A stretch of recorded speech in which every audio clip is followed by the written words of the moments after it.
This is Network 18. And you are watching CNBC TV 18.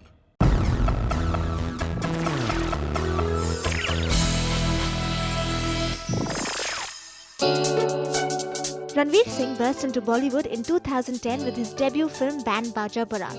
His was a low-key launch, but post the success of his first film, it didn't take too long for the industry to declare him as the next big thing. 2 years and a forgettable second film later, Ranveer looks like he may finally live up to his billing. Next week's release, Vikramaditya Motwane's Lootera, has managed to generate quite a huge amount of anticipation and buzz about the film and its leading man. Ranveer follows up Lootera with Sanjay Leela Bhansali's Leela later this year and YRF's Gunday in early 2014. On the A-list today, Ranveer is all candour as he takes stock of life in Bollywood so far. Ranveer, thanks so much for being on the A-list. Thank you for having me. And it's a really good time to get you on the show because there's so much of buzz around the trailers of Lootera. If you just look at the trailers and look at you, there is a certain difference about how you are. There is this restraint, there's this quietness about you. I don't know if I'm getting it right at all. Was that tough? Because you seem to have worked on your body language. You look like a different person. You are absolutely right. When I read Lootera, I read the part as, when I read the part I knew it was something different that I would have an opportunity to do if I do get on this. I read him as a brooder, as somebody who's very within himself, doesn't speak much, doesn't react, doesn't express, doesn't engage, very much an introvert, the strong silent type for lack of a better expression. And that's never been me. That's not what people usually associate with me. That's not a choice I've ever made as an actor in all the parts that I've chosen, whether it was in acting school or otherwise. Always had dialogues to say, always had actions to do, loud, vivacious, animated, garrulous characters. But here was a very reticent chap, very reclusive chap. When I read it, the excitement was kuch alag karne ko milega. And who better to do something like that with than a person whose creative acumen you have so much faith in, Vikramaditya. Of course, it was a task to kind of grasp it. Vikram and I decided that our prep for the film would be a week-long workshop because he was aware and I was aware that this was away territory for me, this kind of performance. So we started the workshops. On the first 3 days, I was just not being able to get it. And it was very frustrating because I was trying very hard. On the fourth day, after having tried everything, I threw a fit. I took one of those plastic chairs and I slammed it on the ground in the workshop and I was like, I can't do this, Vikram. You've taken the wrong person. Please, let's abandon. I quit. I can't do this. You've taken the wrong person. This is not in my, I can't do this. So he actually sat me down and scolded me. And that was one of the most significant scoldings that I've ever got in my life. He told me things about me that maybe I didn't want to hear, but it was very important for me to hear at that point. Like what? I'm very curious now. One thing, come on. I'll tell you.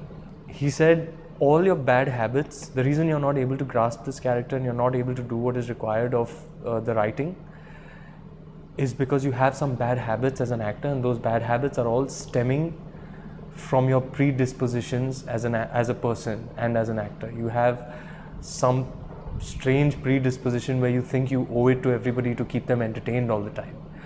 You think it's your obligation to make people smile or to diffuse a tense situation or to evade a conflict, or you need to make people like you all the time.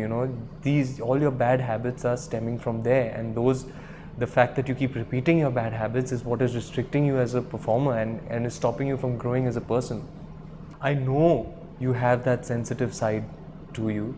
I know you have that vulnerability to you. I know you have that depth of emotion to offer as a person and as a performer. I can see it. And if I didn't see it in you, in my interactions with you, I would not have taken you for this part. Why would I want to screw my own film? So I think what it is that you're fearful of letting people know that you are sensitive and vulnerable. You don't allow everybody to see that side of you. But what I need you to do for this part is to let go of your fear of you have to allow people to see that side of you. You have to explore that side of you and not be afraid to show it. because you are that person. So that was a major breakthrough for me as a performer and as a person also. So yeah.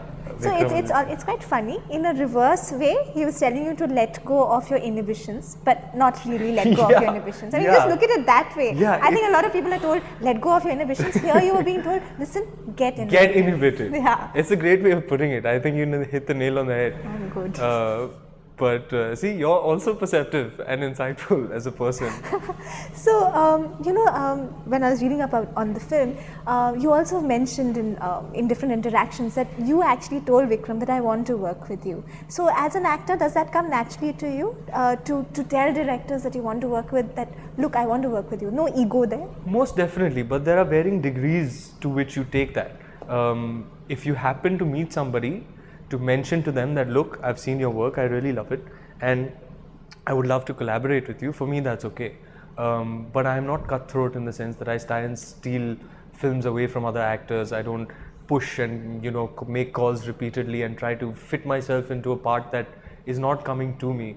I don't call directors and ask for work. Fortunately, touch wood, I haven't had the need to do that thus far.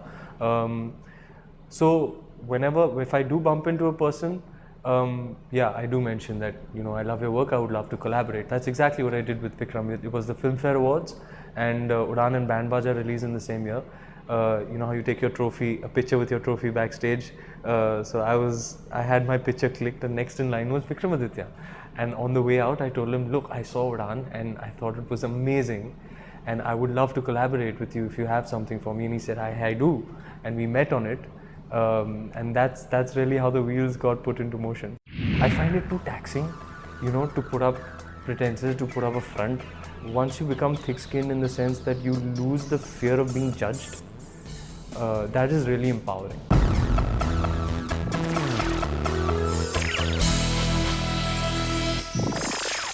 I think what people are really liking about Lootera is this whole old world feel that it has, and this very old world romance, so to say, that intensity and all of that, which you don't really get to see.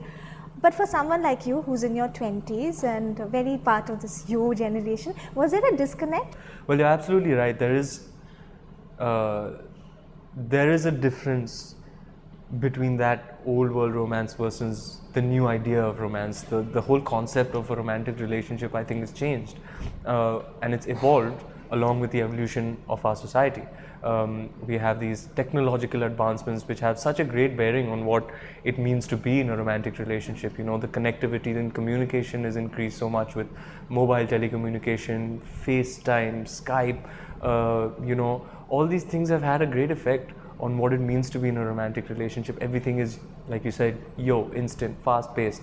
But what I do know is, as a person in my late 20s, is that there is always a longing for that type of romance. We may not have it, it may have become very rare, but there is a longing for it. You wish that, you were involved in such an intense romance. That old world romance of the shyness, the formality, the longing, the communication through love glances, letters. It's something one in a very poetic, romantic way wishes and hopes and longs for, because it exists. It's become very rare. I think Vikramaditya came up with a dysfunctional love story, which is about betrayal and redemption, and I think he found it more impactful to set a story of betrayal in an age of innocence. That's why I think Vikramaditya purposely chose that period to set his story in. You also mentioned that you got a complete bound script from Vikram for this film. But isn't that the norm now? I mean, that's what we hear. Well, I think out of 10 offers, you'll find 1 or 2 that have a completely locked and bound script. I always like I like the story to be the driving force of the coming together of a collaboration, as opposed to a commercial prospect or a commercial project. अरे रणवीर और उसकी pairing लेके एक कुछ सोचते हैं, रणवीर की personality को लेके कुछ सोचते हैं, वो रणवीर को हमारा इकोनॉमिक्स में फिट करके कुछ सोचते हैं, I hate the fact that I just referred to myself in the third person, but anyway, It's okay. that is besides the point. It's I like that a bound script, what is on paper, the story, the script, the dialogues, the characters. I like that to be the driving force. Hey, let's make this. Let's collaborate on this. So, like I said, it happens 1 or 2 out of 10 times. Usually, people come with an idea. They come with a one-liner. They come with sometimes a scenic order, a screenplay. They say once you get on, we'll fill in the dialogues. And some come with a 14-pager or a 20-pager. There are varying degrees to in what stage of development they approach you with a project. But I think the best way is to have your story, to have everything locked cover to cover. I think more often than not, the films that I have now locked onto, that I've chosen, have all been films that are locked cover to cover. They have the entire screenplay and dialogue draft ready. At that time, it was very refreshing because there were too many people who were just coming with ideas. कि आप agree कर लो, फिर उसको और develop कर लेंगे. It's very refreshing and very straightforward. It leaves spontaneity and creative improvements will keep happening on the film set. There's no doubt about that. But you want to know a bound script cover to cover puts everybody on the same page. It gives an artist a clear perspective of where this is going.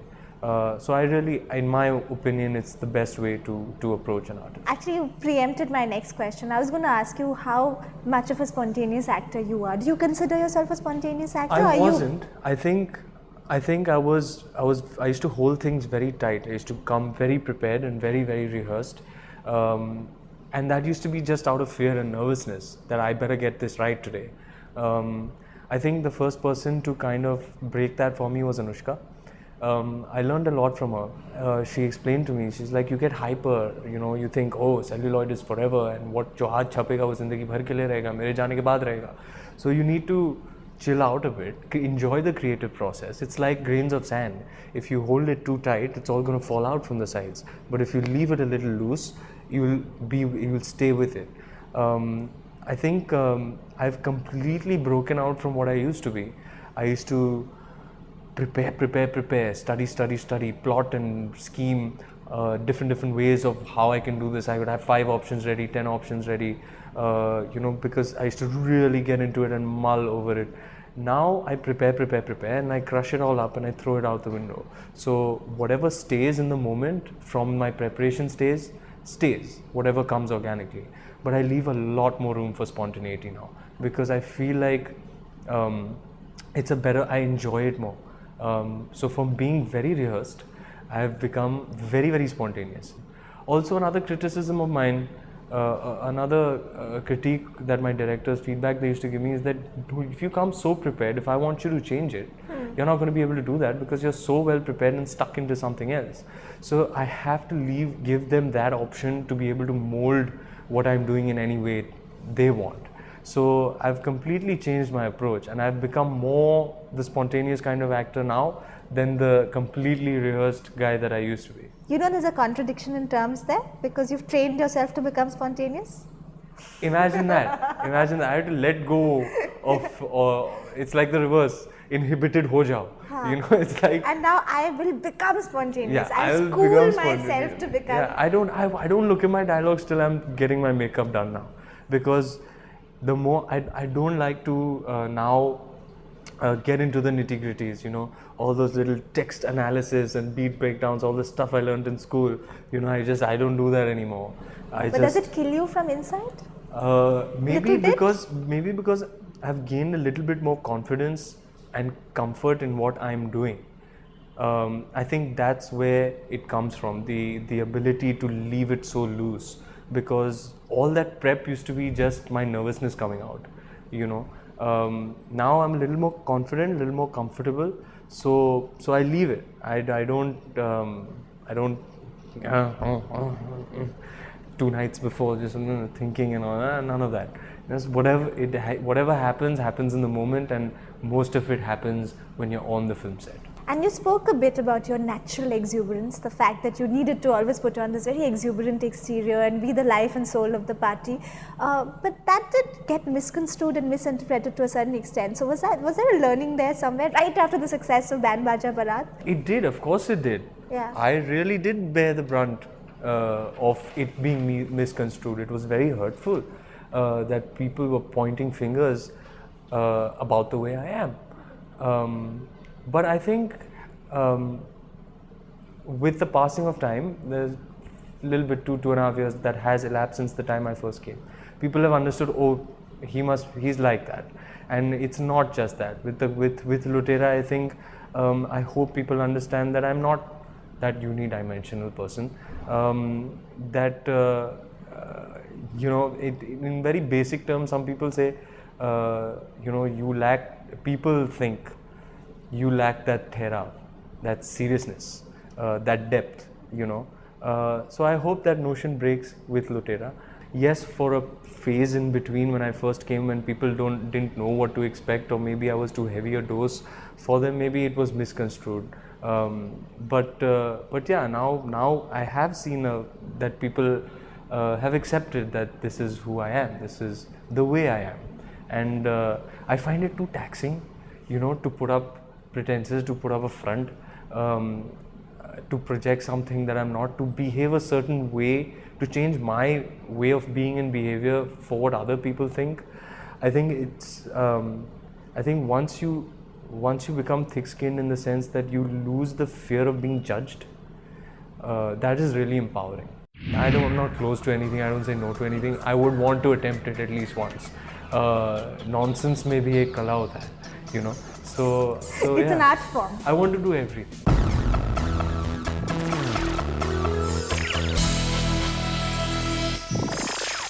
When you were shooting for Lootera, that was right after Ladies vs. Ricky Bell didn't really set the box office on fire. You had an injury. Was that a low point, and did it make you introspect about the decisions you've taken or your career so far? 2 films old, but still. Ladies vs. Ricky Bell, it didn't do what Band Baaja did. It doesn't enjoy that cult status or that fond memory that film has. The same team doing a collaboration immediately after a film like that raised the expectations.